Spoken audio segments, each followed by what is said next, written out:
जब भी कोई मुखलिस हमारे साथ अपनी पार्टी की स्ट्रेंथ बढ़ती है।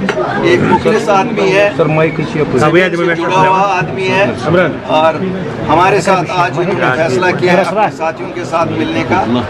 मुझे लगता है हमारे लिए तो बड़ी इज्जत अफजाई का मुकाम भी है, लेकिन बिजबिहाड़ा के लोगों के लिए भी खुशी की बात है।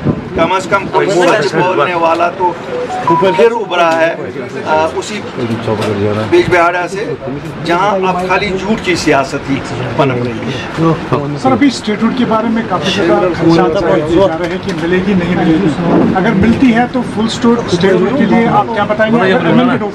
क्या आपको एक्सेप्ट होगा वो? देखिए साहब, आप तो वो सवाल करते हैं क्योंकि ये पब्लिक में बात जानी है, वरना मैं आपको इसका बड़ा अच्छा जवाब देता काम पेश अभी फैसला हो जाए, अभी उसके लिए लोग जमा हो जाएं। अभी मैं तो कहता हूँ लोग अगर जमा नहीं होते, सियासी लीडर ही जमा हो जाए। आपको लगता है यहाँ के सियासी लीडर जमा हो रहे हैं जो दिल्ली पे दबाव बनाए कि हमें स्टेटहुड दे दो? ये तो अभी सभी अपनी एक एक ईंट की मस्जिद बना रहे हैं, सब वहाँ अपना अपना स्कोर लोगों में चला रहे हैं। कोई सीरियस एफर्ट इनसे नहीं हो रहा है। और मैं आपको पहले भी बता चुका हूँ, आज भी रिटेरेट करूँगा, अगर सीरियस कोई स्टेटहुड लाने में है वो अपनी पार्टी है और इंशाल्लाह हमें पता है इसके लिए जद्दोजहद करनी है। जद्दोजहद के बिना और हम तैयार हैं जद्दोजहद के लिए, जो हम स्ट्रेंथन अपने ऑर्गेनाइजेशन उसी के लिए कर रहे हैं। वरना कोई इलेक्शन थोड़ा ही होने जा रहा है कल को, जिसके लिए हम आज स्ट्रेंथन कर रहे हैं। तो स्ट्रेंथन इसीलिए कर रहे हैं कि एक जद्दोजहद करनी है स्टेटहुड के लिए, बाकी जो हमारी चीज़ें हमसे छीनी गई है उनके लिए। सर, स्टेटहुड की बात चल रही है तो एनसी और कांग्रेस में अलग अलग दौरा है, क्योंकि गठबंधन के साथ में, लेकिन स्टेटहुड के मामले में अलग अलग।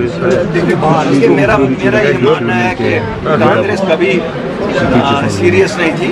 अगर कांग्रेस उस दिन 5 अगस्त को बीजेपी के साथ हाथ नहीं मिलाती तो ये बिल ही पास नहीं होती। क्यों? मेजॉरिटी कांग्रेस के पास थी। अब ये ड्रामा है, उनको भी लोकल सियासत चलानी है अपनी, वो भी चलाते हैं अपनी, लोकल सियासत चलती रहती है। उनका भी अपना एक चैप्टर है, एक चैप्टर फिनिश हो गया उनका भी ऐसा। सर, स्पीच में आप इंडिकेट कर रहे थे कि कुछ लीडर्स एलजी के राजभवन में ही होते हैं, उनसे चोरी छुपे मिलते हैं। नहीं, मैंने नहीं कहा, मैंने तो नाम दे के बोला कि पीडीपी लीडरशिप ने 18 लोगों को निकाला इस बात पे अपनी जमात से, क्योंकि वो हमारे साथ एलजी को मिलने गए थे। उनको लगता था ये गद्दारी है वहाँ जाना। तो आज मैं उनको पूछता हूँ ये कैसे आज सवाब हो गया वहाँ जाना? इसमें क्या सौदाबाजी हुई है? बदले में क्या मिला उनको? हम गए, हमने तो ज़मीनों का तहफ़्फ़ुज़ लाया, हमने नौकरियों का तहफ़्फ़ुज़ लाया। वो हमें बताएं ना, वो जाते हैं वो क्या ला रहे हैं। अगर तो वो इसलिए जा रहे हैं कि कॉफ़ी वहाँ की अच्छी बनती है, चाय वहाँ की अच्छी बनती है, फिर ठीक है। ये भी हमें मालूम है कि किसी को घर की ज़रूरत थी, घर मिल गया होगा, लेकिन वो तो उनको मिला ना, लोगों को क्या मिला?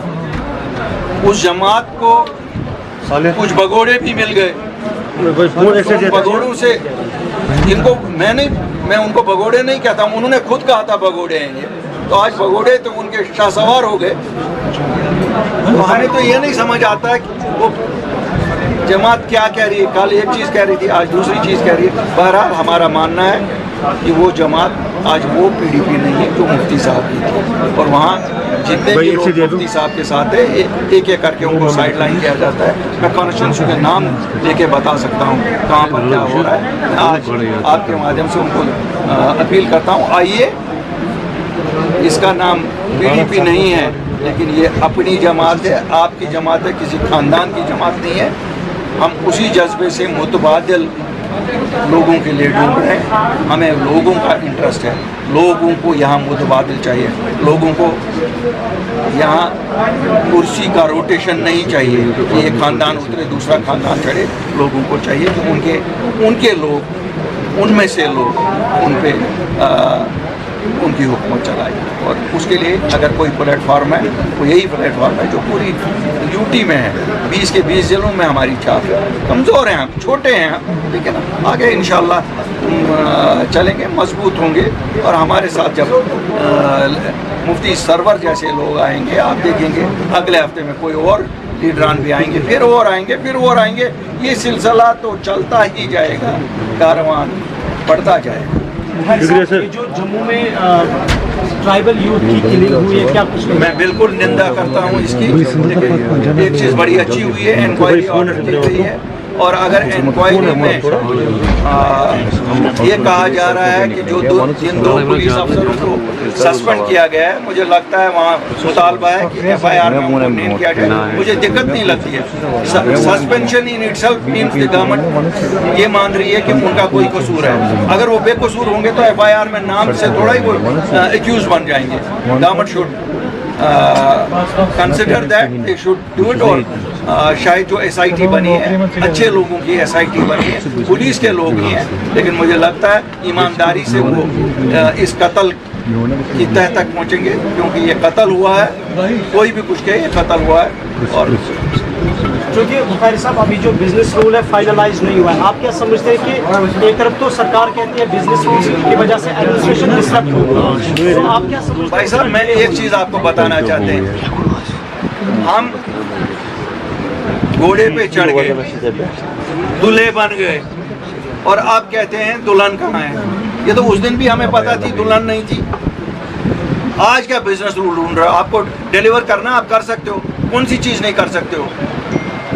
हर एक चीज़ कर सकते हो। कौन सी फाइल रुकी हुई है? कौन सा डिसीजन इन्होंने लिया जो राजभवन ने रोका है? अगर इनमें हिम्मत नहीं, हम में हिम्मत है, हम राजभवन के बाहर जाके धरना लगाएंगे कि LG साहब आपने ये फाइल रोकी है, हमारी है, हमारी स्टेट गवर्नमेंट। क्या 10 किलो चावल की इन्होंने फैसला लिया है जो LG ने बंद किए? क्या 300 यूनिट की फाइल इन्होंने की है? क्या इन्होंने 70,000 डेली वेजरों की फाइल की है? क्या इन्होंने 1 लाख नौकरियों की फाइल की है? ये कहना, अब इनको लगता है कि इनके एडवाइजर को पावर नहीं है। भाई हाँ, हमने वोट थोड़ा इनके एडवाइजर के लिए दिए, इलेक्टेड किसी को बनाओ ना। Thank you sir. सर एक आखिरी सवाल,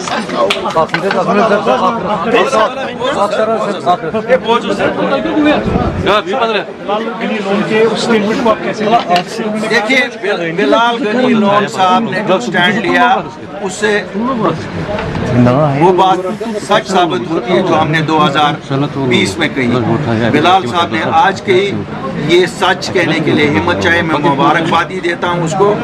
देर से ही उसने सच तो बोला, और सच यही है जो उसने आज बोला। इससे तो विंडिकेशन हमारे स्टैंड की होती है। जो हम कहते थे, क्या नेशनल कॉन्फ्रेंस और PDP उसको भी BJP की प्रॉक्सी बताएंगे? क्या उसको भी BJP का B टीम बताएंगे?